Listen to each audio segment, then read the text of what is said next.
গল্প ঝাঁসির রানী, লেখিকা মহাশ্বেতা দেবী। 1858 সালের জুন মাসে ভারতীয় এবং ইংরেজ উভয় পক্ষেই গোয়ালিয়রের দিকে উন্মুখ হয়ে তাকিয়েছিল, কেননা উভয় পক্ষেই জানতেন যে তাতিয়া টোপি ও ঝাঁসির রানী যদি হিউরোজকে গোয়ালিয়রে পরাভূত করতে পারেন তাহলে যুদ্ধের গতি একেবারে বদলে যাবে। আবার গোয়ালিয়র ভারতীয়দের হাতে দীর্ঘকাল থাকলে ভারতে ব্রিটিশ রাজের অবস্থাও সঙ্গীন হয়ে উঠবে। গোয়ালিয়রের রঙ্গমঞ্চে সেদিন আশা নিরাশার এই দোদুল্যমান অবস্থার নেপথ্যে ভারতীয় নেতৃবৃন্দের অবস্থা কিন্তু একান্ত শোচনীয়। 12ই জুন মধ্যরাতে তাতিয়া এবং রাও সাহেবের কাছে যখন হিউরোজের আসীন প্রত্যবার সংবাদ এলো, তখন তাদের সম্বিত ফিরল।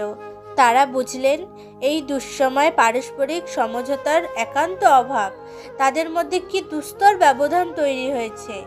তারা আরও বুঝলেন শুধুমাত্র বাহুবল আর হৃদয়বেগ সম্বল করেই যুদ্ধে সাফল্য অর্জন করা যায় না, সেই সঙ্গে রণনীতি জ্ঞানও অপরিহার্যভাবে প্রয়োজন হয়।